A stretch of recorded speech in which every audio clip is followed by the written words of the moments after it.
Bom, pessoal, agora que você já conhece como funcionará o nosso curso, vamos a ele. No módulo 1 de introdução, você vai entender como funciona a certificação, como funciona o exame, o que você precisa estudar, a gente já vai aprofundar. Mas antes, eu queria deixar claro uma coisa importante.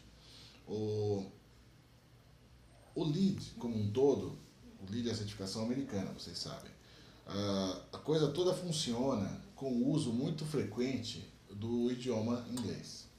O próprio exame de credenciamento, até pouco tempo atrás, até alguns anos atrás, ele não poderia ser feito, o exame não era oferecido em outro idioma além do inglês. Hoje em dia, sim, é possível você escolher, entre as diversas opções, aquele idioma que você prefira. O português foi o primeiro idioma a ser oferecido além do inglês, pelo USTBC. Então você pode sim fazer a prova em português. No entanto, bom, você pode na verdade escolher entre português e você pode escolher fazer em português e em inglês ao mesmo tempo. Aparecem os dois idiomas na tela lá do sistema de processo do exame. Mas a questão que pega aqui é a seguinte: não há material de estudo em português. Não há simulados, exames simulados para você se preparar adequadamente para fazer a prova em português. Há amplo, rico material de estudos em inglês. Materiais oficiais do USGBC, mas também muitos outros de empresas diversas aí pelo mundo que disponibilizam rico material também em inglês.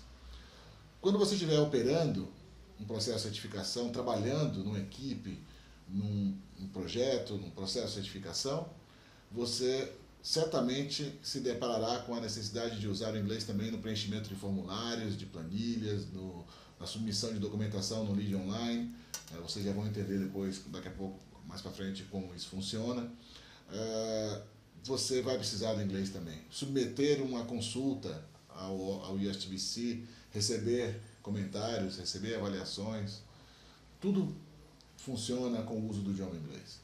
Então, de certa forma, eu já antecipo para os colegas, fazer a prova em português, uma vez que você já tenha se preparado, tanto nos estudos quanto nos simulados, em inglês, pode ser, ao contrário do que muitos podem pensar, pode ser um fator complicador.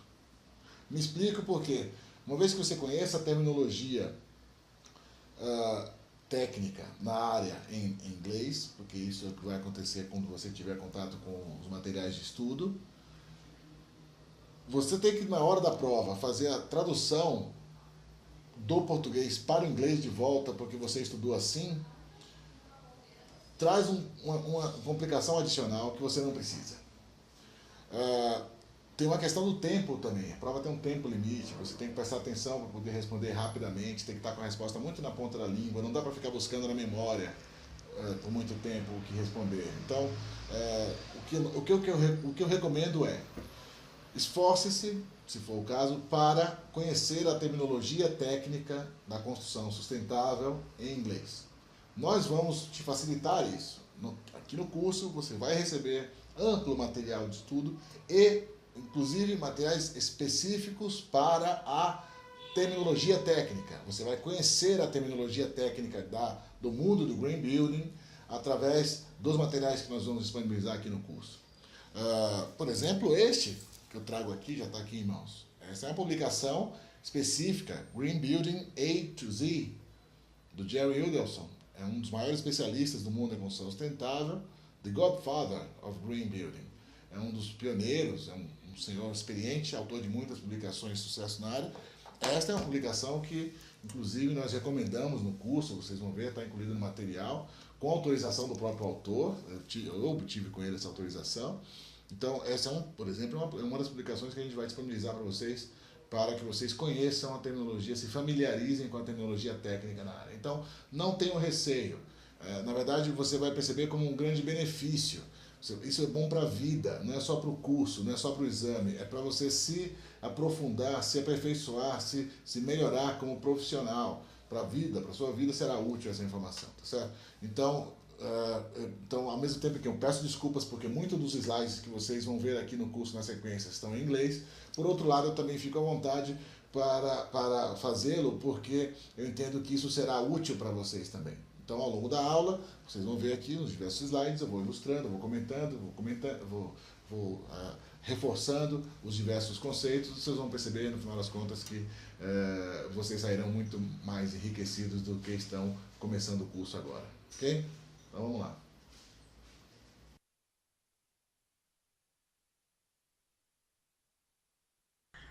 Oi, pessoal, tudo bem? Acharam que a aula era com o Macedo? Peguei vocês, não é. A aula inicial é comigo. Eu vou chamar a atenção aí de vocês para alguns itens que vocês têm que prestar maior atenção da vida de vocês, tá? Vamos começar a brincadeira aqui. Um breve currículo aí do Macedo, super professor aí que a gente tem no mercado. Eu tive aula com ele na pós-graduação que eu fiz no Mackenzie, que ele era um professor convidado lá para dar aula pra gente e foi muito bom. Foi aí que eu o conheci.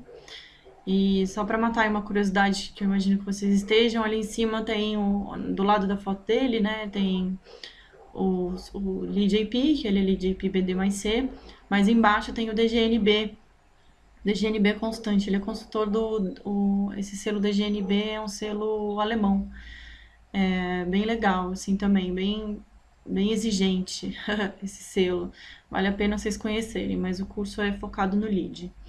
Ele é sócio-diretor da EcoBuilding Consultoria, é o escritório dele. Aconselho vocês a entrarem no site dele e verem que projetos que ele já participou, quais estão em andamento.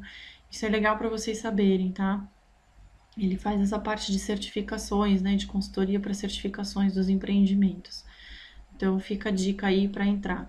Dentro do site dele, lá em cima, tem um acesso ao blog, né? Você clica e já vai direto pro blog dele. Eu gosto muito, eu acesso direto porque ele sempre coloca atualizações profissionais assim do mercado, sabe? Então novidades, coisas que você tem que estar aí sabendo para poder entrar nessa área. Então acho interessante entrar. O site dele é www.ecobuilding.com.br. Aí vai lá em cima e acessa o blog, tá? Chama Blog do Macedo. Qualquer coisa, se botar no Google também aparece. Coordenador do MBA em Construções Sustentáveis do IMBEC Unicid, junto com a Unip. Bem legal também, no Brasil inteiro eles dão aula, o Macedo, com outros professores que são muito bons também, mas o Macedo é o coordenador aí desse curso. Então ele já tem bastante bagagem aí, gente, bastante aluno nas costas dele. Tenho certeza que vocês vão gostar aí do material do curso e do conteúdo que ele vai passar para vocês, com muitas dicas também para vocês passarem na prova, ok? E esse é o meu humilde currículo. Sou arquiteta formada pelo Mackenzie, em São Paulo, me formei em 2008 e depois eu acabei mudando para o Rio de Janeiro e fiz essa pós-graduação em construções sustentáveis na Cândido Mendes e fiz a prova para a LJP no final de 2015. E eu escolhi LJP, Operação e Manutenção, porque trabalha com a parte de recertificação dos empreendimentos e com prédios existentes, né, que existem buildings. Então é o futuro aí do mercado, na minha opinião, eu acredito nessa parte muito do retrofit verde. Então eu tô apostando minha carreira nisso.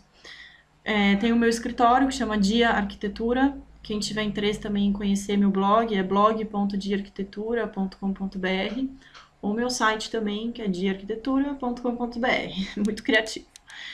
E tem meus contatos lá, se quiserem falar comigo, fiquem à vontade. E aí embaixo a gente tem a parte de atendimento do curso LeadEA Online, ok? Então esse telefone 011 é da EcoBuilding, vocês vão ligar lá, qualquer coisa, fala com a Daniela, a pessoa que ajuda a gente lá com essa parte aí do curso online.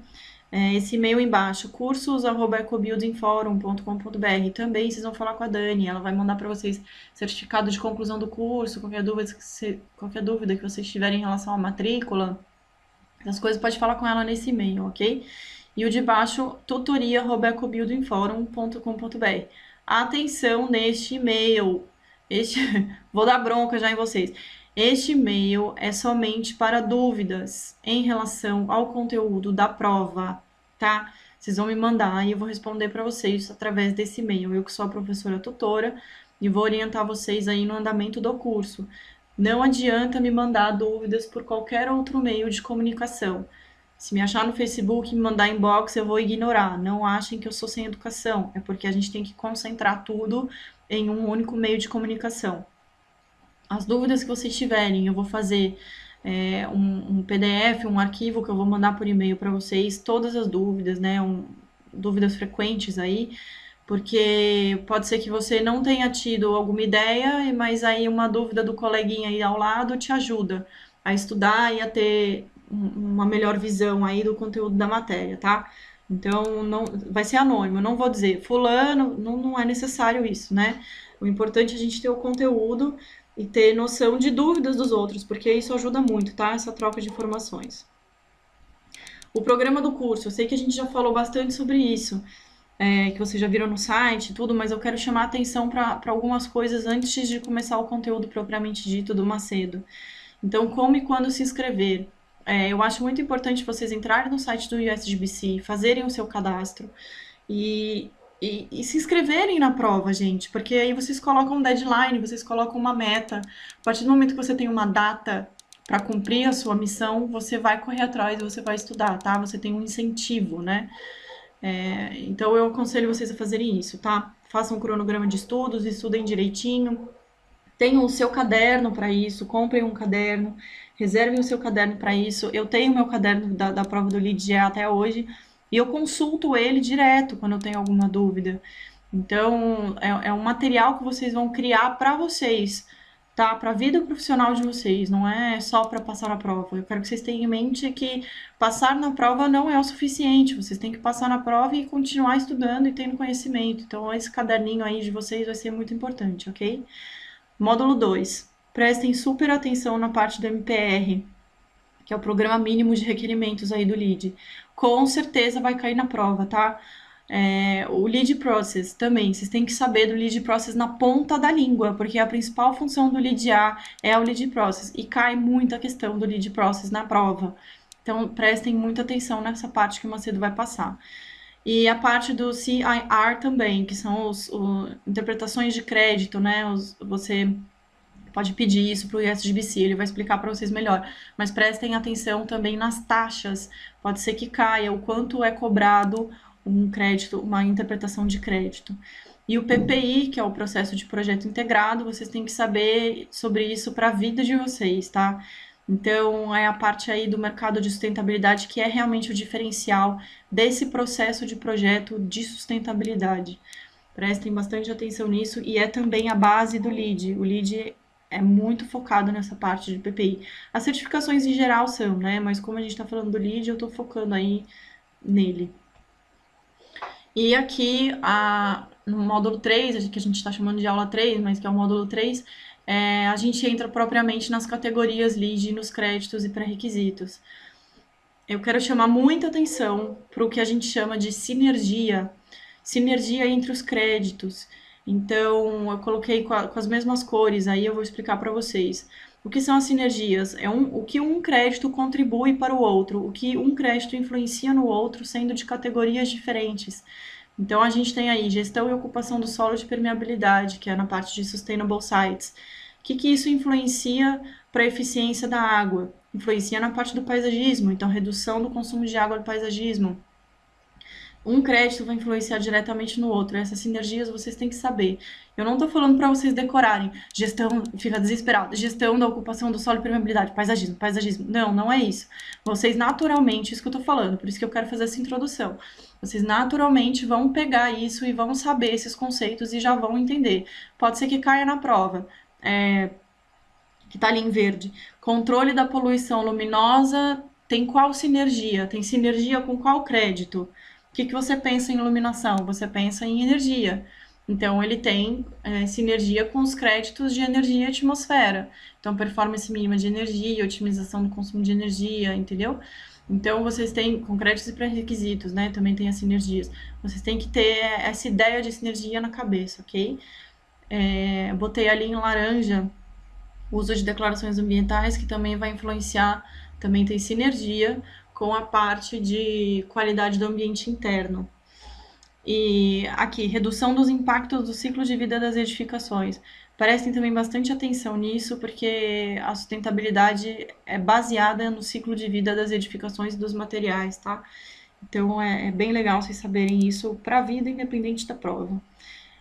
E ali que eu falei, materiais e acabamentos de baixa emissão e laranjinha, que tem a ver com a parte com a categoria de materiais e resources. Materials and Resources. E aqui embaixo, que é o último módulo, o módulo 8, que é a parte de inovação em projetos, prioridades regionais, né? E educação e conhecimento. Não quero que vocês fiquem desesperados na parte de prioridades regionais. Vocês têm que entender o conceito geral de prioridades regionais, a pontuação que atinge, essas coisas que vai ser passado. Fiquem tranquilos.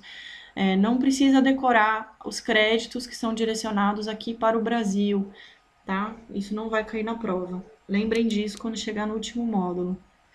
E agora eu vou falar para vocês algo muito importante, que é a parte de categoria de impacto.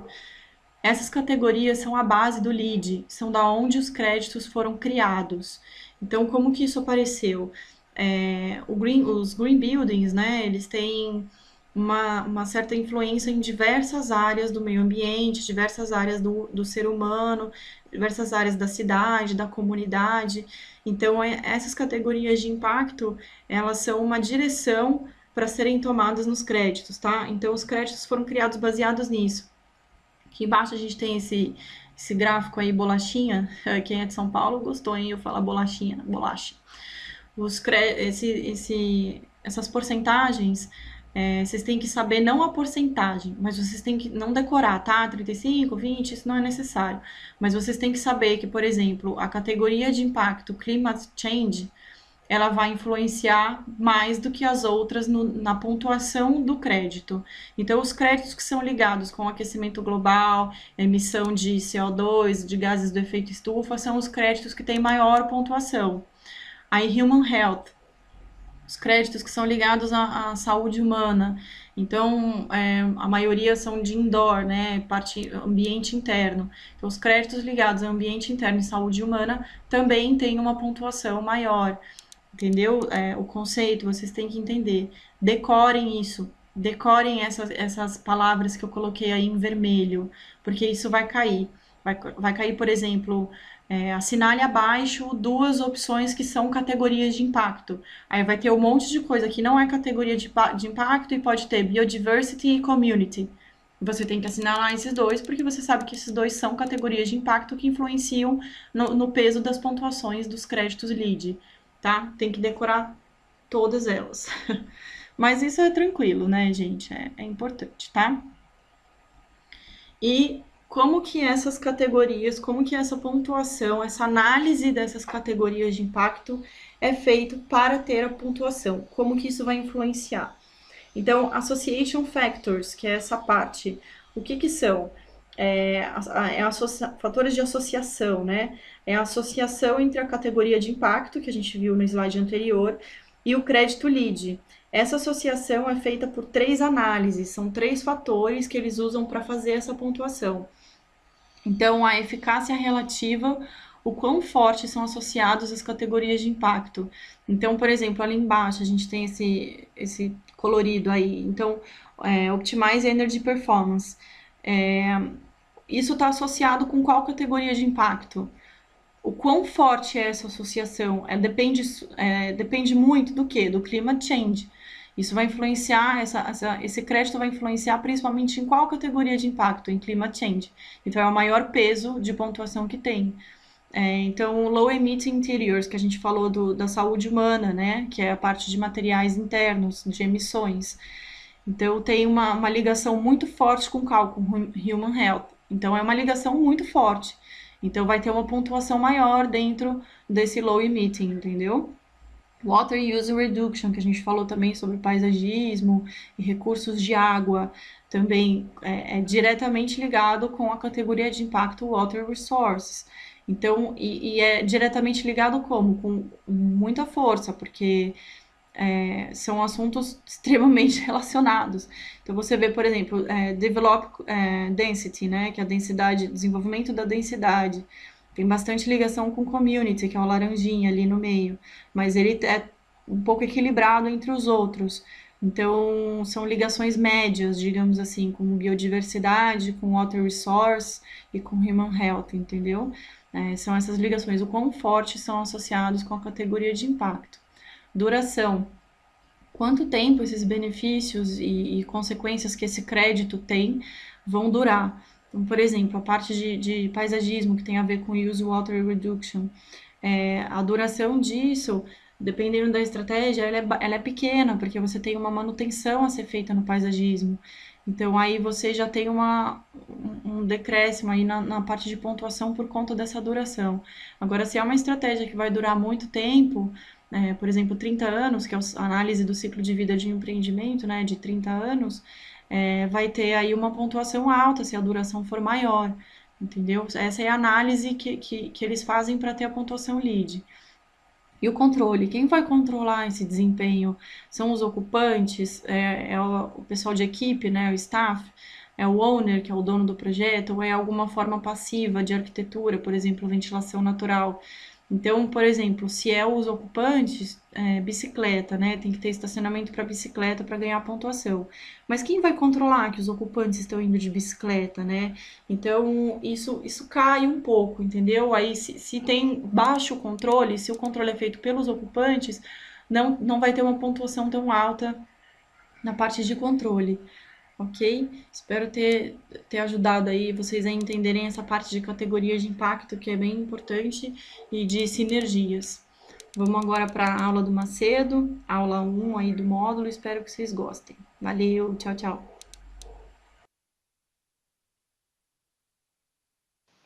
Bem, agora que você já conhece a nossa ferramenta de curso online e também já conhece o programa do curso, vamos a ele. Esse é o módulo 1 de introdução. Vamos começar trazendo para vocês conceitos fundamentais sobre o que é o LEED. Bom, o LEED é uma certificação de origem americana. A sigla significa Leadership in Energy and Environmental Design. Então, se refere à liderança em energia e design, projeto, né, sustentável, projeto ambiental, né, propriamente. E foi criada pelo United States Green Building Council, lançada em final dos anos 90, 99, por aí, e as primeiras certificações surgiram em 2000. Portanto, é relativamente recente, por assim dizer, uma vez que as primeiras certificações surgiram ainda nos anos 90. A primeira delas é o BREEAM, certificação inglesa, sigla BREAM, BREEAM, Building Research Establishment Environmental Analysis Assessment Method. Então, o método de análise ambiental do BRE, um centro de pesquisas lá da Inglaterra, fica próximo a Londres, Watford, e foi nessa certificação que o USGBC se baseou para desenvolver o LEED. Então, como eu disse, o LEED é relativamente recente, mas é provavelmente a certificação mais utilizada em todo o mundo. Provavelmente não, certamente é a certificação mais utilizada em todo o mundo, muito embora o número de edifícios já certificados pelo BREEAM seja possivelmente maior ainda, porque é mais antiga, claro. Em 2009, com o aumento do volume de processos, de edifícios em processo de certificação em todo o mundo, o USGBC criou o Green Building Certification Institute. Essa organização é responsável pelos processos de certificação de empreendimentos e credenciamento dos profissionais. Aqui eu já aproveito para comentar algo que é bem comum, que a gente precisa entender para poder se expressar adequadamente, que é o seguinte: os profissionais, as pessoas físicas, não são certificados pelo LEED ou pelo USGBC, ok? Então, você fazendo a prova, você não vai se tornar um profissional certificado, e sim vai se tornar um profissional credenciado LEED, ok? Certificações, o LEED não certifica pessoas, o LEED certifica empreendimentos, tá claro? Empresas também não podem ser certificadas no LEED. Empresas podem ser membros do USGBC ou do GBC Brasil, se for o caso. das duas coisas, inclusive, pode ser. Produtos não podem ser também certificados pelo LEED. O LEED não certifica produtos. Produtos podem ser certificados por certificações de segmento. Existem diversos setores da indústria que têm certificações próprias. O setor de tintas tem sua certificação, o setor de carpetes, de forros, de gesso. Tem uma série de produtos, dezenas de setores que têm suas próprias certificações setoriais. Mas o LEED não certifica produtos. E nem recomenda, nem obriga que se utilizem em obras certificadas produtos certificados. Ok? Então, para ficar claro, as certificações se referem aos empreendimentos, credenciamentos se referem às pessoas. Ok? Mais recentemente, o Green Building Certification Institute passou a adotar a também gerenciar processos de certificação de outras entidades, para outros assuntos, inclusive, correlacionados aí até de forma periférica ao nosso tema, mas são outras certificações. Então, e com isso eles mudaram o nome do Green Building Certification Institute para Green Business Certification Institute. Então, a sigla permanece de BCI, o site também, .org, mas o nome do instituto passou a ser Green Business Certification Institute. Okay? O processo em relação ao LEED funciona da seguinte forma: a relação entre US GBC e GBCI é a seguinte. O GBCI fica responsável, como eu disse, pelos processos de credenciamento e de certificação, e o US GBC fica responsável pelo desenvolvimento do LEED propriamente. Os seus reference guides, né, os guias de referência, os sistemas de certificação, os rating systems, e os programas educacionais, ou seja, as versões novas do LEED, as evoluções, as correções, as adoções de novos créditos piloto e novas versões do sistema, tudo permanece sendo coordenado pelo US Green Building Council, ok? Enquanto que os processos de certificação são realizados através do GBCI, através de uma ferramenta, de um ambiente específico chamado LEED Online. A gente vai ter, vocês vão conhecer um pouco mais sobre isso mais para frente no curso, ok? Então, o LEED Online é aquele a qual você tem acesso quando registra um processo novo de certificação. Todos os instrumentos que você precisa utilizar no processo, você terá disponíveis pelo LEED Online. Tá? Depois a gente volta a isso mais para frente. São 3 níveis de credenciamento profissional, tá certo? Dos indivíduos. E a história toda começa com tornar-se um profissional credenciado LEED Green Associate, ok? Ou LEED GA. Esse é o primeiro nível de credencial que eu recomendo que seja adotado por todos aqueles que têm alguma relação, alguma atividade, algum interesse relacionado à construção sustentável. É para todo mundo. LEED GA, todo mundo deve fazer, na minha opinião. Agora, o segundo nível de credenciamento, que é do LEED AP. O LEED AP, você tem alguns pré-requisitos para você poder fazer a prova do LEED AP. O primeiro deles é se tornar um LEED GA antes. Okay? Então, apenas profissionais LEED GA podem fazer a prova do AP. E você deve escolher uma das 5 áreas, né, de especialidade para fazer a sua prova. A prova do LEED AP é feita por especialidade. Não quer dizer que você não possa fazer todas elas. Você pode fazer quantas você quiser, todas as 5. Mas estas 5 que vocês veem aí na tela, mas não é preciso, ok? Você apenas, para ser um LEED AP, basta fazer uma dessas provas, uma dessas áreas de especialidade, que são as seguintes. Essa da esquerda, amarelinha, ID plus C e D mais C, é o Interior Design and Construction, diz respeito à área de interiores. Daí tem o LEED AP for Homes, para casas, que não é muito utilizado no Brasil ainda, depois eu explico mais detalhadamente por qual razão. Daí tem o LEED AP O&M, que significa operação, que sigla para operação e manutenção, específico para edifícios existentes. Essa é uma área muito interessante. Daí tem o LEED Neighborhood Development, tá certo? ND, Neighborhood Development, quer dizer, para bairros, áreas urbanas, um LEED AP específico para esse segmento de mercado aí de empreendimentos, loteamentos e bairros, áreas urbanas.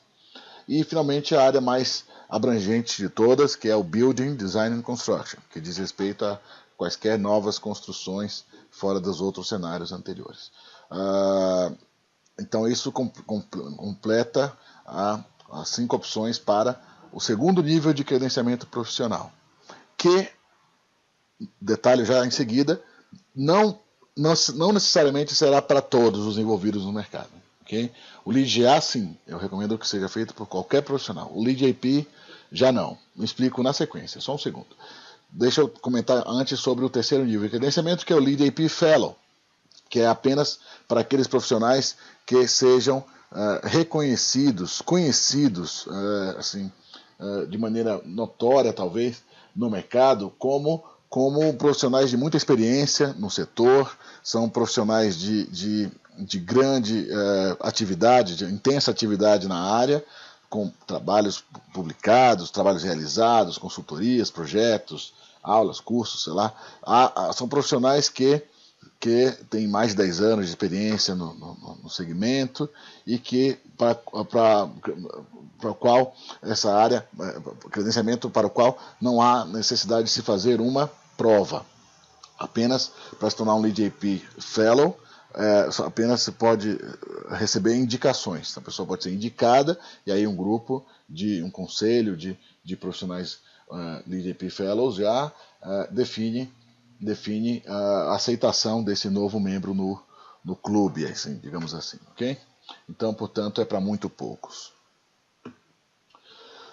Aí nós temos o detalhamento dos 3 níveis de credencial, certo? No primeiro você vê claramente aí que o Lead Green Associate aborda os conceitos fundamentais da construção sustentável, mais conhecimentos básicos sobre o USBC, o DBCI e como os edifícios são certificados. É a parte 1 do exame de credenciamento do Lead AP por especialidade e é muito benéfico para aqueles que buscam demonstrar conhecimentos gerais, eu diria, sobre o LEED e sobre métodos de construção sustentável.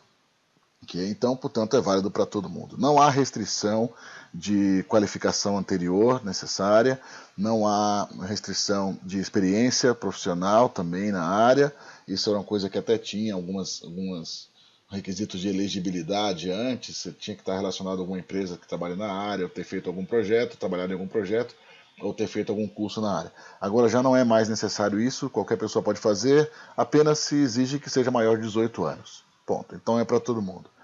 Agora, o Lead AP, o segundo nível, já é mais exigente, e eu diria que não é para todo mundo, porque requer, como você vê ali no texto, requer conhecimentos avançados, tá certo? Sobre aquele específico método de categoria, especialidade do lead. Então você precisa mergulhar mesmo em uma dessas áreas, ou Building Design and Construction, ou Interior Design and Construction, ou operação, manutenção, ou casas ou bairros. E isso significa que você precisa de fato dominar o assunto. Muitos dizem que é preciso comer o Reference Guide, dormir com o Reference Guide.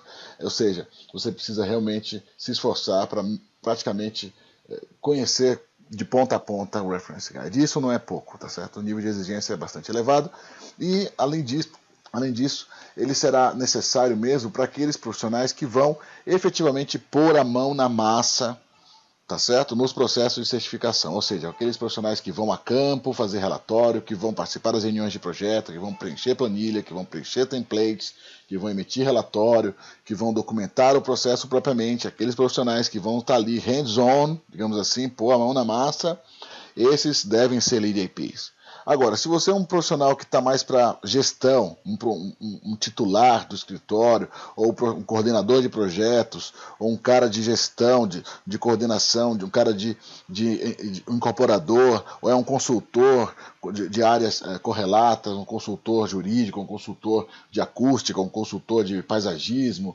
ou de geotecnia, não importa qual seja a sua área de atuação, todo mundo deve ser um Lead A, porque isso contribuirá. Todo mundo terá como contribuir se tiver algum conhecimento sobre o processo. Mas, então eu diria, talvez aqueles profissionais mais de gestão, os profissionais de nível mais elevado, não precisam, portanto, ser um Lead AP, se não quiserem, ok? Eu sou, é claro, preciso ser, mas não recomendo para todo mundo, não. Recomendo para aqueles que forem, recomendo fortemente mesmo, para aqueles que efetivamente forem se dedicar a trabalhar com os processos de certificação.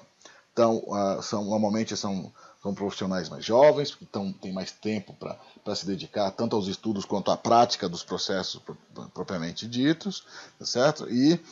Portanto, tem aquele profissional que vai dedicar muitas horas aos processos de certificação do seu trabalho. Okay? Os profissionais de gestão dedicam menos horas a cada projeto, mas têm um conhecimento mais geral sobre o assunto. É isso que se espera do Lead GA. O Lead AP é um conhecimento mais específico, tá claro? E o Lead AP Fellow é apenas para casos dos Lead APs de mais experiência ainda.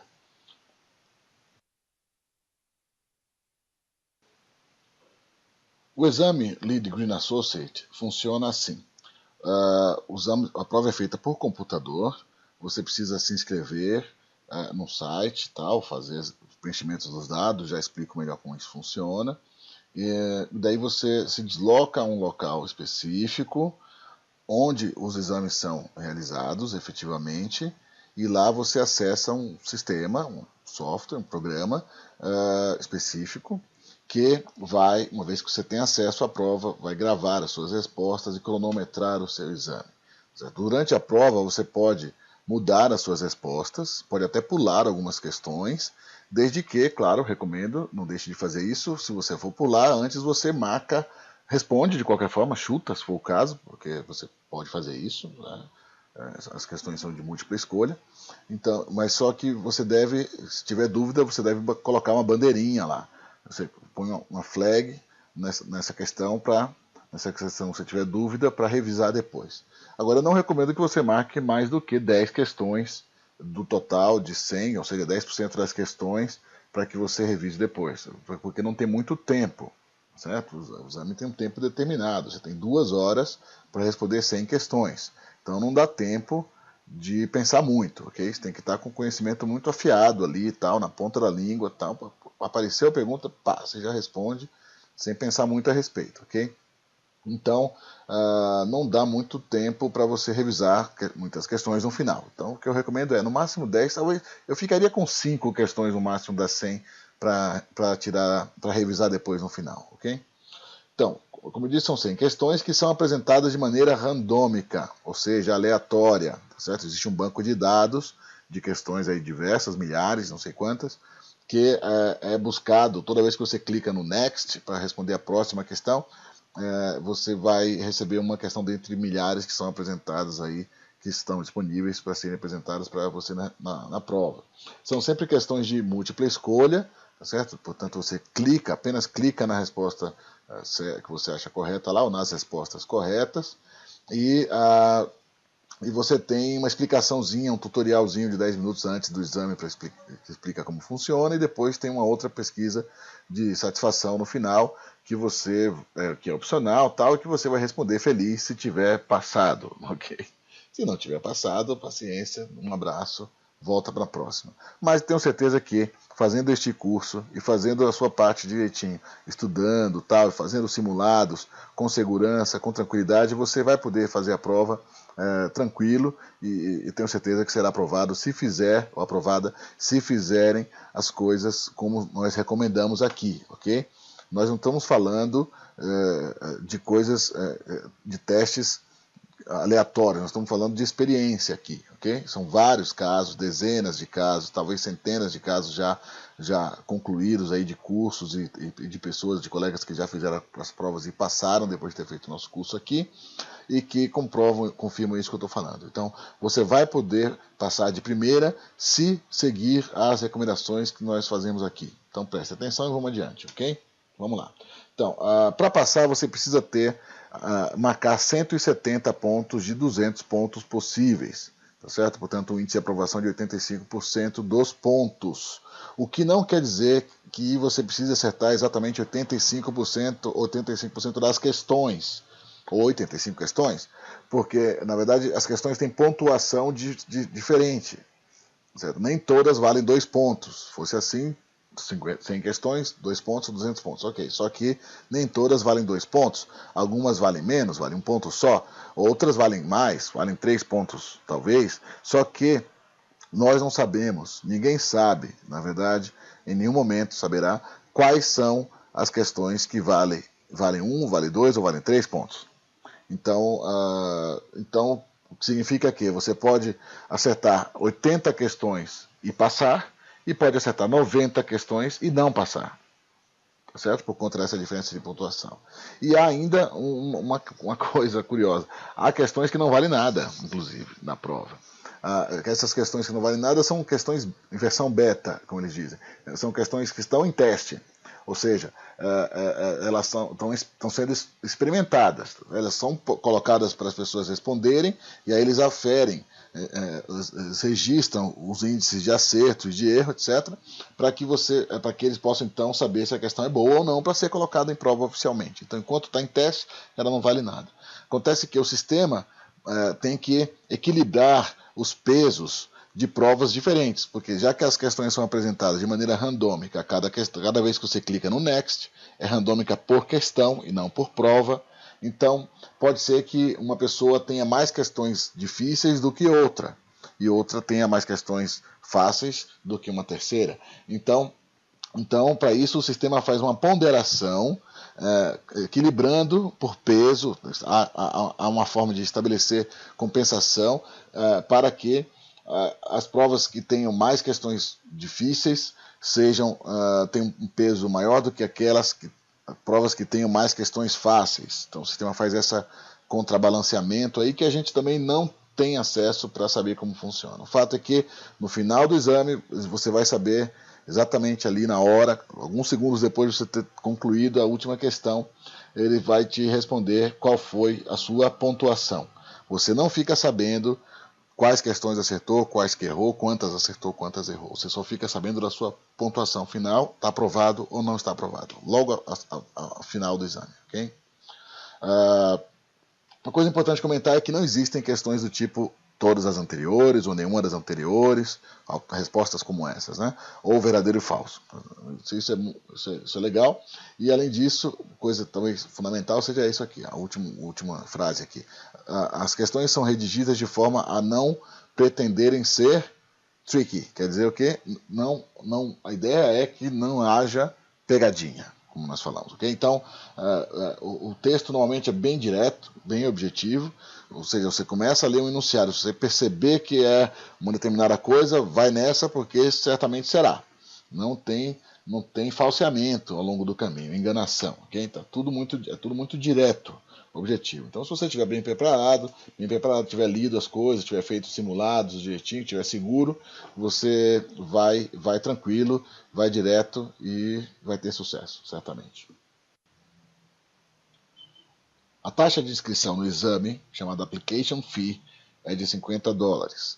Se você paga para o de BCI. Okay? E a cada vez que você fizer o exame, você paga a Exam Fee, a taxa do exame, que é de $200 normalmente para a maioria das pessoas, ou $150 para membros do USGBC, okay? Ou para full-time students, para estudantes de tempo integral. Okay? Além disso, a cada 2 anos, você deve pagar a taxa de manutenção da credencial. Sim, a sua credencial pode cair se você não a mantiver. Para fazer isso, você precisa entender quais são os critérios, os requisitos para a manutenção da credencial, que exatamente são estes. Para o Green Associate, para o Lead GA, você precisa comprovar 15 horas CE Hours, Continuing Education Hours, horas de educação, treinamento, a cada 2 anos, em atividades relacionadas, claro, ao LEAD, à construção sustentável, que sejam patrocinadas ou promovidas ou apoiadas pelo USGBC. Okay? Apenas atividades apoiadas pelo USGBC são válidas para fins de Continuing Education Hours. Okay? E que atividades são essas? Bom, há diversas opções presenciais e online.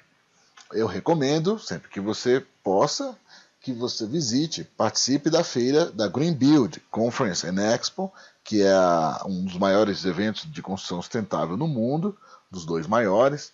A Greenbuild, a Greenbuild dos Estados Unidos, do USGBC, juntamente com a EcoBuild, que é promovida na Inglaterra, né, em Londres, é realizada em Londres anualmente, são os dois maiores eventos de construção sustentável no mundo. Então, se vocês puderem participar, eu recomendo. A feira do USGBC, a Greenbuild, acontece sempre entre outubro e novembro, a cada ano, em alguma cidade diferente dos Estados Unidos. A EcoBuild ocorre todos os anos em Londres. Há outras edições também na China e nos Emirados Árabes, mas não são tão importantes quanto a principal, a matriz em Londres, ok? Então, participar da Greenbuild, sempre há missões técnicas do Brasil para as edições da Greenbuild, inclusive algumas são organizadas por mim, com minha participação, promovidas pela EcoBuilding, com a organização da ArcTours. Vocês podem acessar pelo site, que está ali em cima, a programação para a próxima edição, que será em outubro de 2016. Nós estamos gravando isso agora em maio de 2016. Então, você pode ir na feira, na conferência, participar de workshops, palestras, conferências que são consideradas para esse fim das Continuing Education Hours, ok? Além disso, mais facilmente, é você também participar da Green Building Brasil, que é promovida pelo Green Building Council Brasil, em São Paulo. Acontece em agosto, cada ano. Esse ano vai ser a 7ª edição. Esse ano, 2016, será a 7ª edição. Será na primeira semana de agosto. A feira você pode ir participando das conferências do do Green Building Council Brasil, que é um evento oficialmente apoiado pelo USGBC também. Inclusive, a organização da feira do Brasil é da mesma empresa que também organiza a feira do USGBC. Você pode também considerar as horas dessa atividade para fins de manutenção da sua credencial Green Associate, ok? Mas, além disso, há outras opções também online. Há muitas, dezenas de opções online. Quando você se inscreve para fazer o exame, se você autorizar, você passa a fazer parte do mailing deles e passa a receber com frequência e-mails com informações de oportunidades para você participar de webinars, ou fazer outros cursos, ou assistir palestras, que são apoiadas pelo SBC e podem valer também para este fim de manutenção da credencial. Então não é difícil, tá certo? E há lugares onde você pode, inclusive, comprar pequenos cursos também para esse objetivo, tá? Então é tranquilo. Não dá para dizer, eu não sabia, é complicado. Não é. É possível, é algo fácil mesmo de você conseguir garantir essa. Afinal de contas, são 15 horas só, um dia por ano, não é nada difícil de você conseguir comprovar a atualização na área, ok?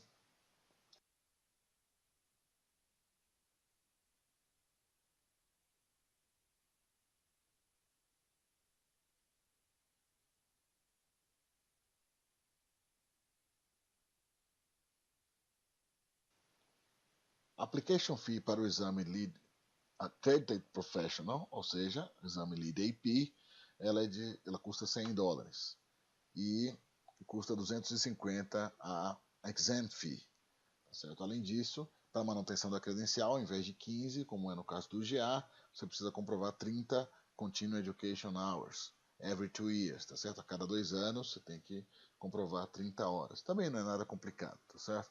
Mais informações sobre esse assunto você vai ter acessando o Lead AP e também o Lead GA, Green Associate Candidate Handbook, ok?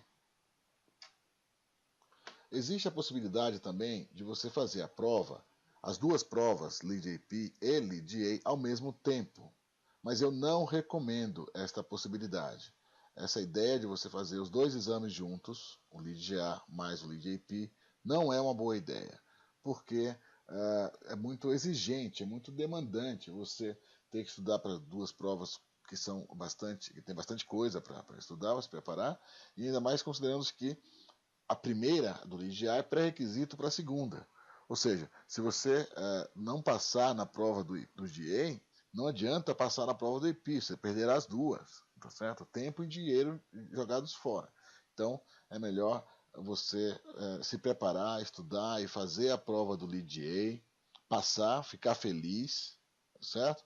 E depois receber o certificado, certo? Você emoldura ele e tal, põe no seu quarto, na sua sala de reunião, põe lá no seu cartão de visita o nome, o título, Green Associate e tal, fica orgulhoso. Depois, se for o caso, você se prepara mais adequadamente de novo para a prova do AP, ok? Então o que eu recomendo é faz a do GA, depois faz a do AP, tá bem? Aí você vai receber um e-mail com o certificado e também com os logos de Lead Green Associate, com os arquivos que você pode usar em JPEG e tal, e também autorização formal para o uso da marca, do logo, para você poder utilizar no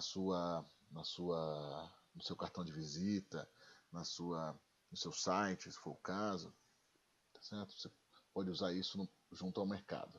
Além disso, o seu nome passa a constar de um diretório, um site do DBCI, que é acessado por pessoas interessadas em buscar profissionais credenciados no mundo todo, tá certo? E esses profissionais poderão ter acesso aos seus dados de contato através dessa lista, esse diretório internacional do DBCI de profissionais credenciados. Tá certo? Se você autorizar, você tem que autorizar isso, tá bom? Para você se registrar para fazer o exame, você vai no site, na página do USDBC ou diretamente na página do DBCI. E se não tiver ainda uma conta já criada, você pode criar uma conta clicando lá em First Time Here. Você clica lá, primeira vez aqui, está indicado aí na setinha. Você preenche os seus dados e atualiza depois, se for o caso. Esses dados você pode autorizar a qualquer momento, tá certo? E aí você seleciona credenciamento lá nas opções no site. Você vai encontrar essa opção lá. E aí você seleciona o exame LeadGA. Tem uma taxinha para pagar, você vê ali, e aí você ganha acesso ao ambiente de registro. Você preenche seus dados, revisa se for o caso, atualiza, né? Você pode mais para frente se precisar. E uma coisa importante é o seguinte: certifique-se de que o seu nome, o nome que você utilizar para preencher os seus dados lá pessoais, confira, ou seja, esteja de acordo com a sua identidade, com o documento que você apresentar, sua identidade na hora da prova lá no test center que você escolher para você fazer a prova. Isso é importante que se diga porque se o primeiro e o último nome não estiverem de acordo, se todos os nomes não estiverem de acordo, você não terá acesso ao ambiente da prova, tá certo? É bom só lembrar. Eu lembro disso porque eles são muito exigentes, muito rigorosos em relação a essa questão da identificação e você pode se distrair e, por exemplo, se registrar com o nome de solteira, se for o caso, e depois você casou e apresenta um documento lá na hora com o nome de casada, isso não vai te identificar adequadamente. Você não vai ter acesso, então eu vou só chamar atenção para esse detalhe. Tá? Daí você seleciona qual é o caminho, qual é o processo de credenciamento que você está buscando fazer, faz a documentação, registra a sua documentação de identificação e também da documentação de elegibilidade, que agora já não é mais necessário em relação à sua qualificação, apenas em relação à idade. E aí, se for o caso, você pode selecionar instalações especiais, acomodações especiais se você precisar, se for o caso, tá certo? Aí você revisa suas informações e uma vez que você tiver com tudo confirmado, você seleciona lá Submit e aí vai aparecer a opção para você concordar com os termos e condições do DBCI. Você não tem a opção de não concordar, ok? Você tem que clicar no I agree, senão não vai adiante o negócio. Então você concorda e vai para frente. Lá tem que dar uma lida. Eu recomendo que dê uma lida nessas políticas disciplinares, tá certo? Policies são políticas, tá certo? Não polícia, tá? Fique claro. E é bom que você conheça também quais são as políticas de manutenção do credenciamento, que é aquilo que eu já acabei de comentar agora há pouco, tá certo? Daí está na hora de fazer o pagamento. Você entra com os dados do cartão de crédito, tá certo? Não tem retorno. E uma coisa importante é, depois que você inserir os dados, do not hit the button more than once. Significa que cada vez que você clicar no botão lá do Process Payment, isso pode causar multiple charges, ou seja, pode cobrar de novo, ok? Então, pay attention. depois que o pagamento for confirmado, você vai receber uma confirmação na tela de que sua application está completa e também vai receber um application reference number. Esse número de referência você vai usar depois para fazer o registro do agendamento propriamente da prova. Essa resposta pode acontecer em até 7 dias, mas normalmente vem em questão de minutos. O sistema tem sido muito ágil nesse sentido. Uma vez esteja com a application aprovada, você pode seguir para o agendamento. Certo? Se for negada ou expirada, você tem que esperar 90 dias para reapply, para se inscrever outra vez. Uma vez que você tiver aprovada para se inscrever, você pode fazer o agendamento novamente lá através do My Credentials, na página do USDBC ou na página do GBCI. Daí, dentre as opções correntes que você vai ver lá, uma vez que você retorne para fazer o seu registro de agendamento, você seleciona qual é o exame para o qual você está se registrando, você declara que concorda com as políticas e que entende como o exame será agendado, e uma vez que você tenha esse registro completo, você recebe esse Eligibility ID, que vai ser apresentado na sua tela, que é um número que você vai utilizar para efetivamente agendar a sua prova lá na Prometric, que é a empresa que realiza efetivamente os exames para o GBCI. Okay? Então você paga a application fee para o GBCI e paga a exam fee para a Prometric, que é a empresa responsável pelo exame propriamente. Okay? Lá no site da Prometric, você vai ver a opção de BCI, clica lá, seleciona Start, e daí você seleciona o país onde você quer fazer a prova. Clica lá Brasil, né, se for o caso, e seleciona qual é o exame para o qual você estará se registrando. Lê as instruções, concorda mais uma vez com os termos e condições e entra com o seu Eligibility ID. Daí você seleciona qual é o exame para o qual você está se registrando e faz o pagamento da taxa do exame. Ok? Uma vez que você tem o pagamento aprovado, vai ser ali aberta a opção de escolher a cidade onde você quer fazer o exame. Daí, uma vez que você selecione a cidade, ele vai te dar quais são as opções de test center que você tem disponíveis naquela cidade. No Brasil, em todas as cidades onde há test centers aprovados, há apenas um em cada cidade. Aí você seleciona o test center indicado lá para a sua cidade, e aí lá você vai ter as datas disponíveis para a realização do exame para aquele test center que você selecionou. Aí você escolhe a data que seja mais adequada para você e confirma os seus dados e o agendamento da sua prova. Eu recomendo fortemente que façam isso já, agora. Tipo, daqui a pouco, na hora que você interromper esse primeiro módulo aqui do curso, no final desse primeiro módulo, eu recomendo que você já acesse a página do GBCI, se for possível, faça o seu registro, crie a sua conta, né? Primeiro, faça o seu registro e faça o agendamento da sua prova para exatamente daqui a 90 dias. 93 meses é o prazo que você vai ter para fazer o curso e estudar para se preparar adequadamente para a prova, ok? Uma sugestão, não precisa ser rigorosamente assim, mas é uma sugestão que eu faço. Um prazo mais longo vai te deixar a possibilidade de você ir postergando, protelando o negócio, entendeu? É muito fácil de você protelar o que não está ali no seu horizonte de algumas semanas de prazo, tá certo? Ao passo que, se você puser um prazo muito curto, você não vai se preparar adequadamente. Então, o que eu recomendo é esse prazo que eu acho que já comprovadamente é possível, é viável para que você faça, eu diria até recomendável, para que você faça efetivamente a sua prova. Okay? Então, eu recomendo isso. Acabando o módulo aqui, você já vai entender como funciona todo o processo de registro, tal, descrição, como funciona a prova, marca a data e põe esse deadline aí na sua agenda, porque isso vai te trazer mais objetividade para os seus estudos. E isso é importante para a coisa funcionar bem, ok? Sigam as recomendações que eu faço, porque dão certo. Então, essa é uma primeira recomendação importante, tá? Bom, você pode se registrar, na verdade você tem um período de até um ano para registrar a sua prova ativamente que você faz o agendamento, ok? Então você pode agendar para quando você quiser, dentro de um prazo de um ano a partir da data inicial. E uma vez que você pague a application fee, você tem direito a fazer o exame 3 vezes dentro desse prazo de 1 ano, o que ocorrer primeiro, 1 ano ou 3 vezes.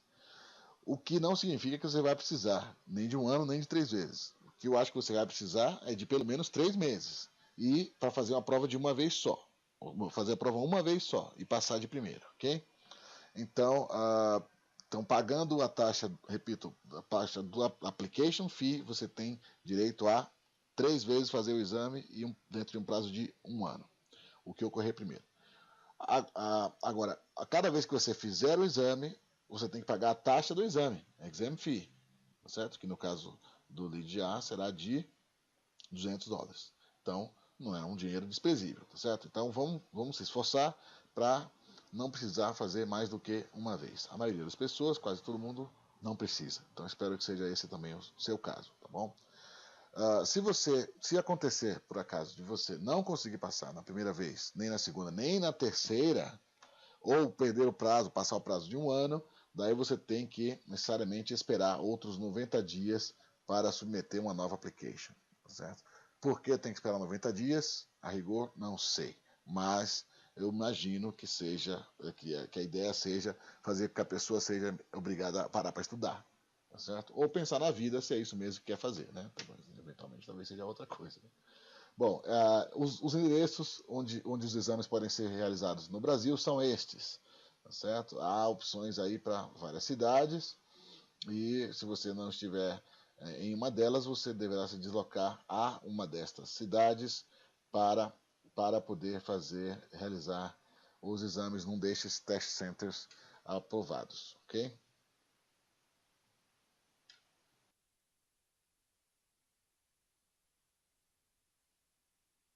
Bom, parte importante do curso é saber o que estudar. Felizmente, eu diria, o exame Lead Green Associate ele aborda conceitos gerais, broad knowledge, de projeto sustentável, tá certo? De princípios básicos do lead e das suas referências, tá certo? Então você precisa conhecer, ao menos conhecer o lead e quais são os processos através dos quais os edifícios podem ser certificados. Precisa conhecer também os processos administrativos, incluindo registro e certificação para a certificação LEED. Mas o aspecto talvez mais relevante, e é onde a coisa pega aí para a maioria das pessoas propriamente, é a questão do conhecimento sobre a terminologia técnica da construção sustentável, ou seja, Green Building Terminology. Este é o problema principal para a maioria dos colegas brasileiros e também de outros países que não tem familiaridade com as expressões técnicas em inglês, tá certo? Porque mesmo aqueles colegas que conhecem o idioma, que usam até o idioma né, na sua prática e profissional, eventualmente, ou até pessoalmente, em viagem, etc., mesmo profissionais que dominam o idioma, muito provavelmente no nosso cenário, na nossa realidade, não conhecem aprofundadamente a terminologia técnica da área. Tá certo? Então, esse é o grande lance. Vocês sabem, já comentei antes lá atrás, que as provas elas podem ser feitas, os exames de credenciamento né, podem ser realizados em português também, né, além do inglês e outros idiomas, mas que não há muitas referências de material de estudos em português, tá certo? E nem há referências de material e nem há material de exames simulados para você fazer treinar para se preparar adequadamente para as provas em português. Então, você vai ter que lidar com o inglês mesmo. Então, o que eu recomendo, a razão pela qual os slides estão em inglês, que você de fato conheça a terminologia técnica, tá certo? Na área, em inglês, para que você possa então tirar melhor proveito das suas leituras nesse assunto, sobre esse assunto, inclusive porque a maior parte, quase todo o material disponível para consulta está disponível em inglês. Então, para conhecer a metodologia, eu já apresento em sequência para vocês caminhos que certamente ajudarão bastante nisso. Vamos seguir por enquanto aqui no raciocínio. Uma vez que você conheça a terminologia, você pode uma vez que você conheça também potenciais estratégias para atingir os objetivos da sustentabilidade, coisa que você vai adquirir se já não o tiver Feito. Com a leitura que eu vou recomendar na sequência também, você deve saber também como se envolver, como tomar parte e como se envolver num processo de certificação, quais são as contribuições que as pessoas podem dar, e vai conhecer os rating systems do LEED através das leituras que nós vamos recomendar também. Tá certo? As questões normalmente saem dos rating systems ou do site do USGBC ou dos próprios reference guides, além de outras referências de normativa, por exemplo, de entidades do setor, como por exemplo a ASHRAE, que é a American Society of Heating, Refrigeration and Air Conditioning Engineers, ou seja, a Associação dos Profissionais de Ar-Condicionado, Refrigeração, Ventilação, ou, por exemplo, da EPA, que é a Environmental Protection Agency, Agência de Proteção Ambiental dos Estados Unidos, que é equivalente, eu diria, ao nosso Ministério do Meio Ambiente, tá certo? Ou ISO, ou ISO, que é a International Standard Association, que é responsável, a famosa entidade responsável aí pelas certificações de qualidade e também ambientais e outras. Mas há muitas outras entidades ainda além dessas, são muitas que representam aí sistemas de normativa, de referência de padrão de desempenho em diversas áreas e que o LEED considera como fontes de informação para as definições das metas de desempenho que os processos de certificação definem. Então é importante que você as conheça para que entenda melhor como funciona o LEED. Coisa importante é que você, isso é mesmo muito importante, você não precisa memorizar cada aspecto de cada crédito ou pré-requisito do processo de certificação, como por exemplo o seu nome, seu objetivo, os requisitos, estratégias, pontuação que considere, ou forma de atendimento. As provas dos exames para especialidade do LEED AP, elas sim vão exigir conhecimentos detalhados, aprofundados dos diversos créditos daquela especialidade do LEED. Para a prova do GA, portanto, não é necessário conhecer cada detalhe dos diversos créditos e pré-requisitos dos processos de certificação. É preciso saber quais são, é preciso saber quais são as estratégias, os objetivos e as formas de atendimento possíveis desses objetivos para que você consiga entender o suficiente para responder adequadamente às questões da prova do GA. Então, repito, reforço, como está ali em cima bem claro, o que você precisa saber são conhecimentos gerais da construção sustentável e princípios básicos, conhecimentos básicos sobre o LEED, os LEED Rating Systems e as suas referências, ok? Então, portanto, são conhecimentos gerais da construção sustentável que são exigidos no processo de certificação, no processo de credenciamento profissional dos exames LEED Green Associate, ok? Para a prova do LEED AP, repito, você vai precisar ter conhecimentos mais específicos. Para a prova do GA, são conhecimentos gerais. Com relação à terminologia para a construção sustentável, como eu comentei, há algumas dicas que eu comento, que eu faço referência, são as seguintes. No blog do Macedo, no meu blog, blogdomacedo.com.br, há vários assuntos sobre construção, tudo relacionado à arquitetura e sustentabilidade. E eu pus lá um glossário que eu mesmo preparei a partir de outras referências, tá certo? Não criei do nada, eu criei a partir de outras referências, mas eu melhorei, aperfeiçoei, complementei. Criei um glossário para ajudar os colegas que viajam nas missões técnicas internacionais que eu ajudo a organizar.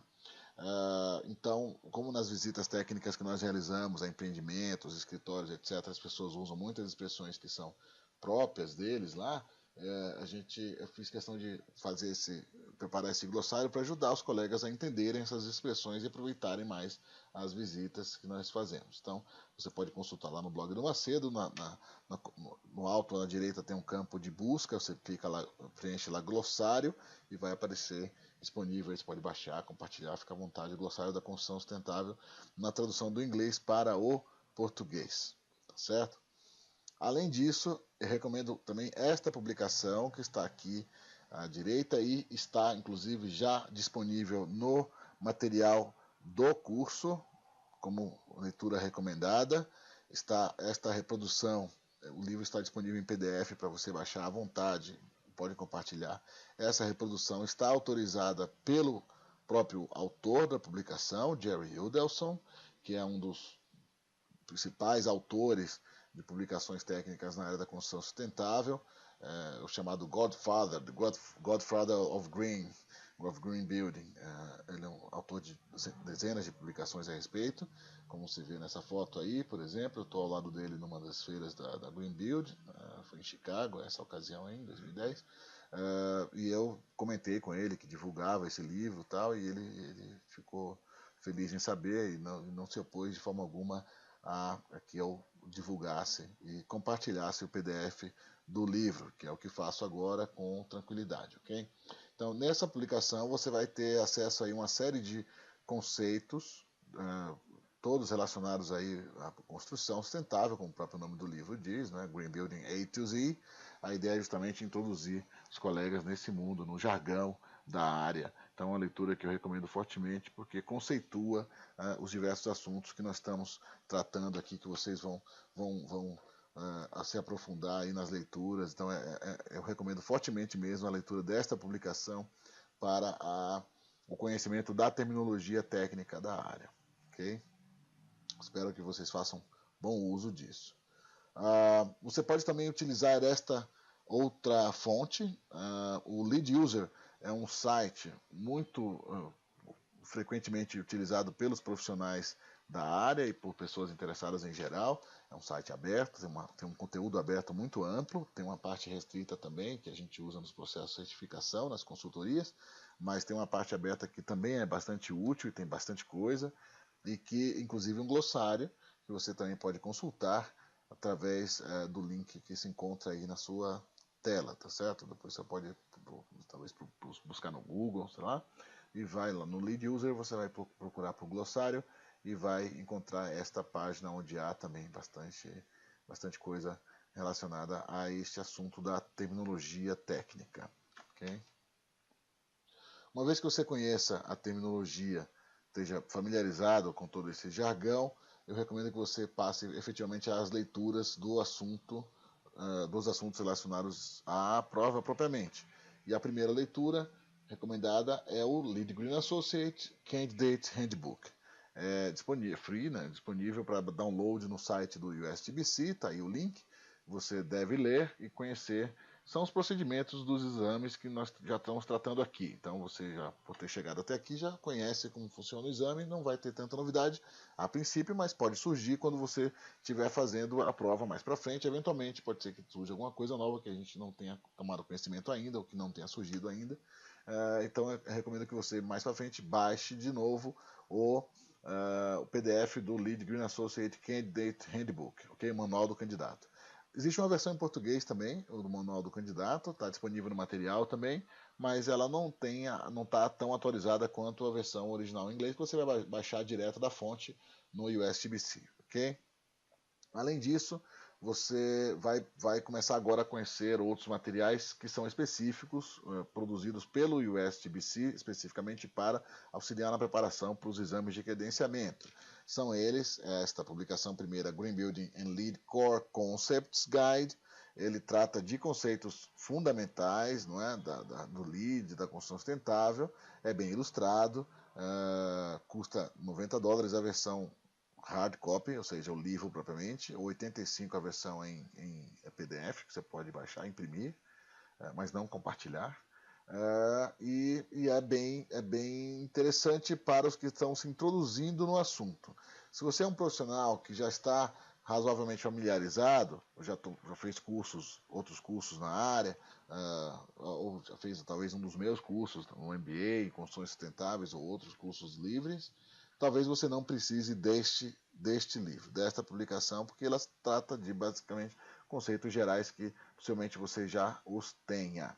Agora, o terceiro livro aqui, o Green Associate Preparation Guide, esse eu acho, o Green Associate Exam Preparation Guide, esse eu acho útil. Eu acho realmente que você deve se dispor a comprá-lo, tá certo? Eu não acho que você precise, que se você não comprar, não tiver, você não vai passar na prova, não é verdade, mas eu acho que é interessante, se você puder, tiver condições de fazê-lo, recomendo comprar o livro, o Study Guide, ou seja, o Lead Exam Preparation Guide, que é a mais recente versão do Study Guide do Lead GA, que é bastante útil para você não só conhecer as estratégias, os conceitos, né, ele também é bem ilustrado, como também fazer alguns exames já simulados ali. Eles têm sample questions, questões modelo, que são disponibilizadas com respostas, tal, para você já ir tomando conhecimento, se familiarizando sobre o exame propriamente, ok? Uma vez que você tenha lido essas coisas, você pode se aprofundar para assuntos mais específicos, tá certo? Uma vez que você tenha passado pelos conceitos gerais. E aí você vai precisar de materiais adicionais. Existem diversas fontes de leituras complementares relacionadas ao LEAD e que são, de fato, recomendáveis. Por exemplo, este material aqui, que é um PDF disponibilizado pelo próprio USGBC, como são também esses outros, todos eles são disponibilizados pelo próprio USGBC, o V4 User Guide, tem o CMP Guide, o Credential Maintenance Program Guide. É interessante você conhecer aquelas políticas de credencial, de manutenção do credenciamento. Tem essa questão aqui dos impactos das categorias e alocação de pontos no V4, que é também uma forma de ilustrar como eles pensaram a distribuição de pontos na nova versão do LEAD, a mais recente versão. Tem essa publicação aqui sobre orientações sobre quais sistemas selecionar dentre os disponíveis para cada caso específico. E então há várias fontes de leituras que você pode precisar. Eu já fiz um trabalhinho de pesquisa, de preparação e separação desse material e relacionei no nosso material de leitura complementar, material de estudos e consulta, que você tem, a qual você tem acesso aqui pelo curso.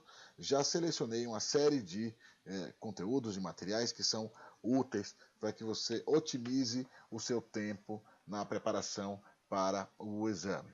São muitos materiais, você vai ver, tem uma leitura que não é algo que você faça numa sentada, tá certo? É algo que você vai precisar de algumas horas. Aliás, eu aproveito para comentar aqui o que eu recomendo em relação à sua programação de estudos na sequência aí nos próximos passos do curso.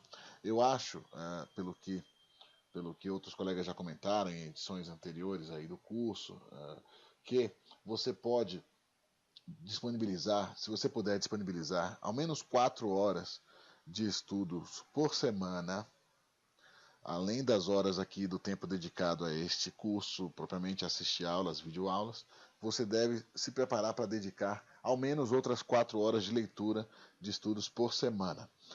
Essas 4 podem se estender para 8. Então, a maioria das pessoas, para se preparar adequadamente para os exames, dentro desse período que nós comentamos lá atrás, dentro de 2 meses de leituras, mais 1 mês de exame simulado, tal, para chegar aos 90 dias aí preparados para mandar bala mesmo no exame e ser aprovado de primeira.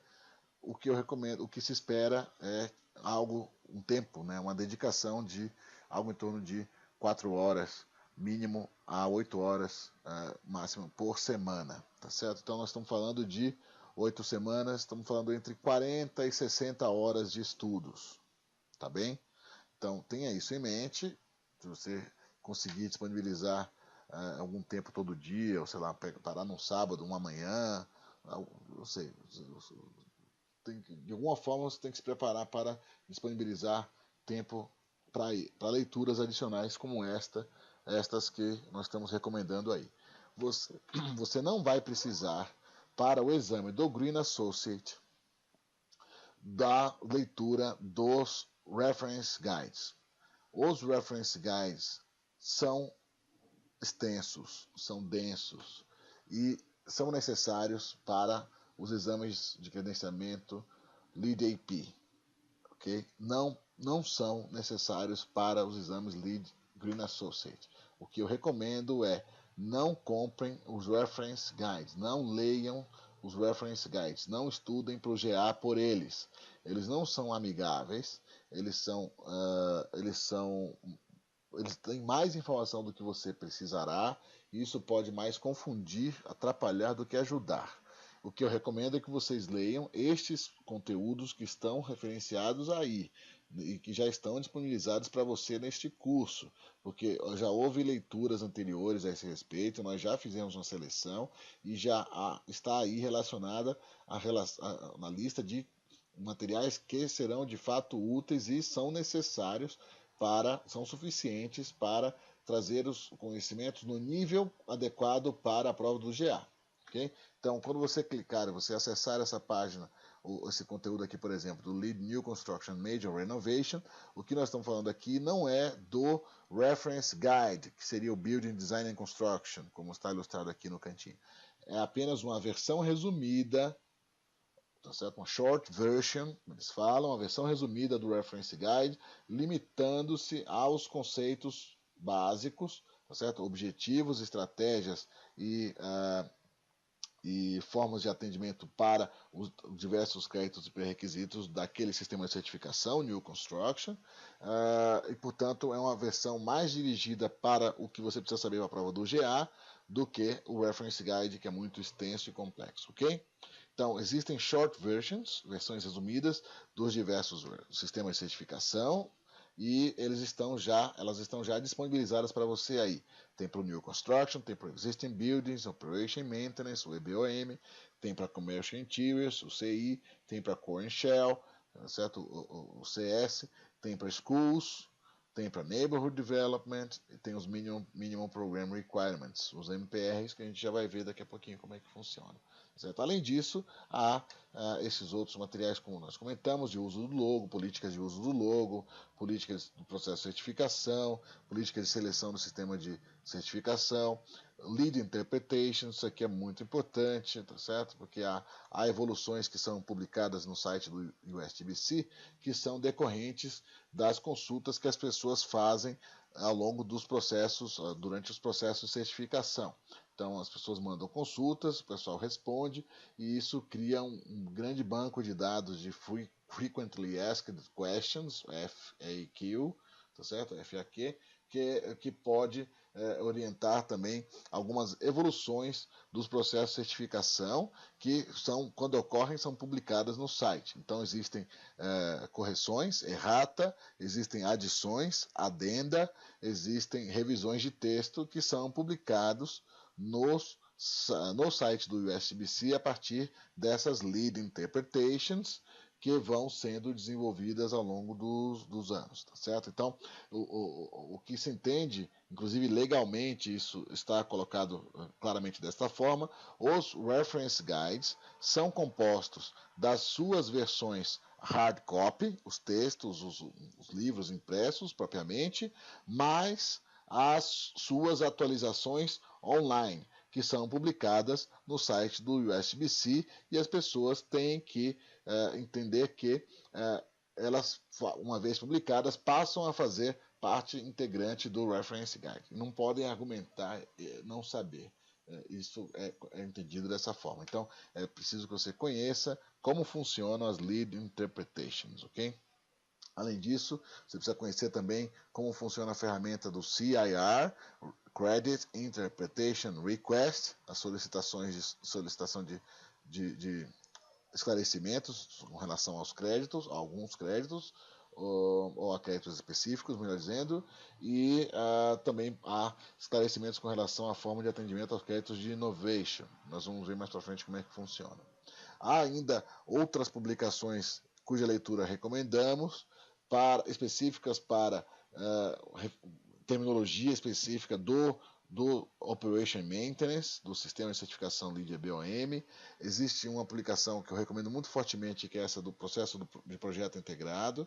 Há inclusive livros que nós recomendamos também específico para esse assunto. Um deles está disponível em português, que é o processo de projeto integrado e construções sustentáveis, que eu já comento mais para frente, de novo, vai aparecer um outro slide a respeito aí na frente.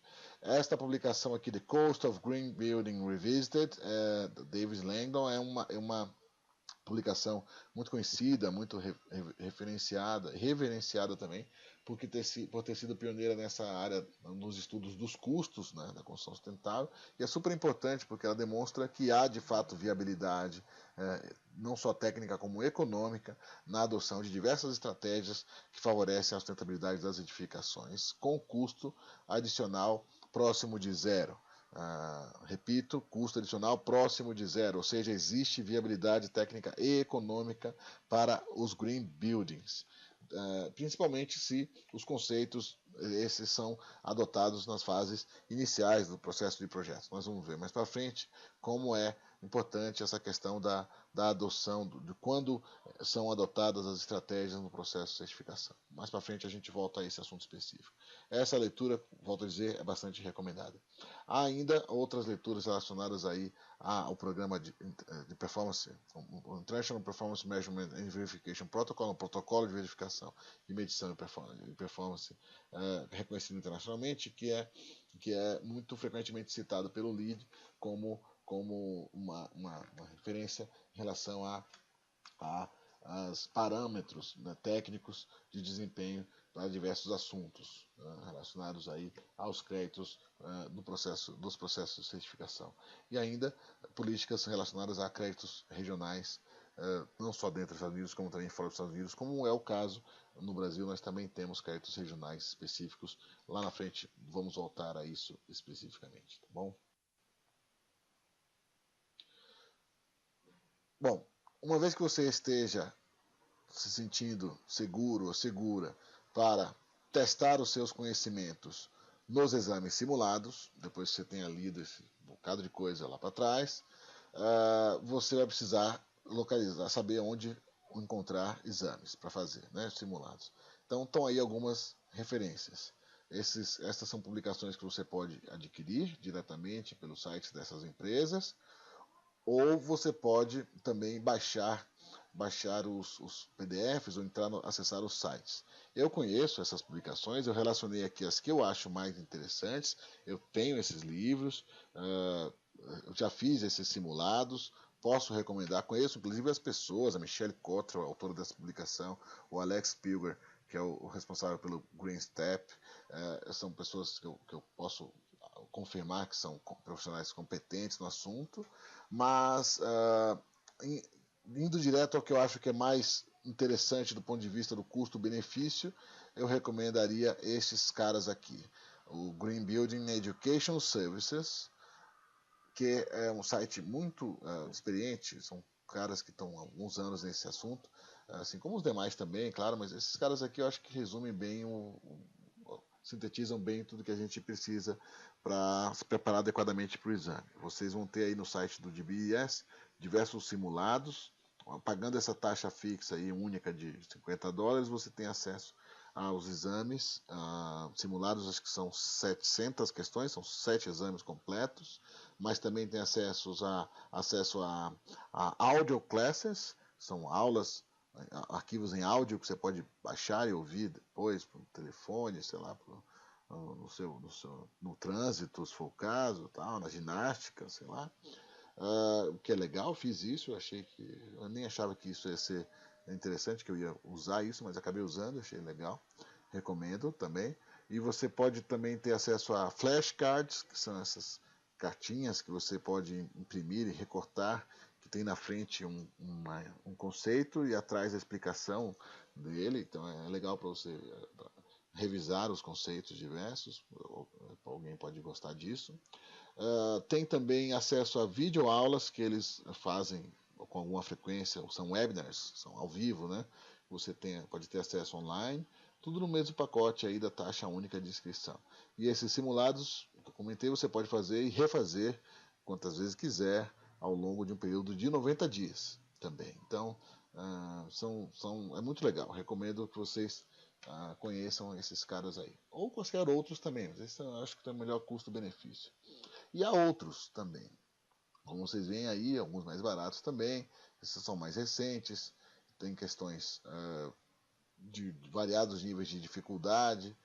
Em geral, esses exames, esses simulados que você compra aí das empresas aí do setor, como esses que nós estamos recomendando, eles têm um bom nível de dificuldade. Em geral, o pessoal atesta que a prova real mesmo, lá na hora que vai fazer lá a prova de VCI, não é tão exigente quanto os simulados que você vai fazer. O que não quer dizer que você não precise garantir nos simulados o desempenho mínimo de 85% de aprovação, certo? De acerto. Ou seja, essa é a meta que você deve ter, sabendo, claro, que pode haver variações em função do nível de dificuldade das questões, mas como isso é algo que a gente não domina, eu recomendo manter isso como uma barra a ser saltada, tá certo? A meta a ser atingida. 85% de acerto, 85 questões, portanto, a cada 100, com frequência, ou seja, de forma consistente. Não é uma vez atingiu, deu, ok, vou fazer a prova. Não, você tem que fazer uma vez, depois fazer outra. Depois se você estiver assim, consistentemente acertando mais de 85% das questões, aí você pode dizer, ok, estou pronto para fazer a prova, pronta para fazer a prova e passar de primeira. Ok? Além disso, desses conteúdos que eu comentei, há outros materiais adicionais, inclusive publicações que são do próprio USDBC, são oficiais, né? Portanto, você pode comprá-la pelo USDBC Store ou pessoalmente nos eventos na Green Build. Na Green Build sempre tem desconto, assim, os descontos são bem interessantes, eu sempre compro na Green Build, sempre que eu posso, sempre que eu vou, porque lá os preços são bem melhores em relação ao que normalmente você tem no site, tá? Então, a Green Build, quem puder ir, é uma boa chance para você se atualizar aí de diversas formas. E há empresas que também oferecem serviços aí de videoaulas, que você pode comprar o DVD, tem aplicativo para você baixar para o celular, tanto para iOS quanto para Android. Há versões aí diversas de aplicativos diversos. Eu já usei alguns deles, até é divertido. Eu diria que está mais para divertido do que para conteúdo, mas é legal, é um bom passatempo, digamos assim, se você está esperando para ser atendido no dentista, sei lá, é legal você passar o tempo ali usando esses aplicativos para ir respondendo umas questõezinhas. Não é para desprezar não. E são gratuitos, alguns até são gratuitos, certo? Então é legal, pode ser legal. Quando você for fazer a prova do LeadAP, aí você também vai ter o LeadAP Candidate Handbook para baixar lá do site do USDBC e vai ter que comprar e ler os reference guides dos sistemas que vocês forem utilizar para escolher para fazer a prova do DP por especialidade. Tá certo? Aí você vê na imagem o reference guide do Building Design and Construction, que é o mais robusto, digamos assim, porque envolve mais sistemas de certificação. Você de fato vai precisar dos reference guides para a prova do AP, ok? E você também de fato não vai precisar dos mesmos reference guides para a prova do GA, ok? Repito para que fique bem claro isso para os colegas, ok? Para o GA bastam aqueles materiais que nós já comentamos agora há pouco. Você viu ali, tem bastante leitura ali, tem bastante informação. Você vai dedicar um bom tempo a essa leitura e vai perceber que de fato tem muito conteúdo ali que será útil para ajudar vocês a se prepararem para os exames, tá? Para o exame do LeadGA, certamente. Para a prova do EP também, mas ainda além disso você vai precisar dos reference guides específicos, ok? Além disso, você também tem disponíveis para os exames do LeadAP outras ferramentas, outros recursos aí de empresas diversas que promovem videoaulas, que vendem por DVD ou acesso online, e também há os aplicativos aí para celulares, etc., que você pode também acessar e se preparar para os exames LeadAP, ok? Muito bem, pessoal. Isso conclui nosso primeiro módulo do curso preparatório. Na próxima semana teremos o módulo 2, conceitos básicos da construção sustentável. Ok? Até lá.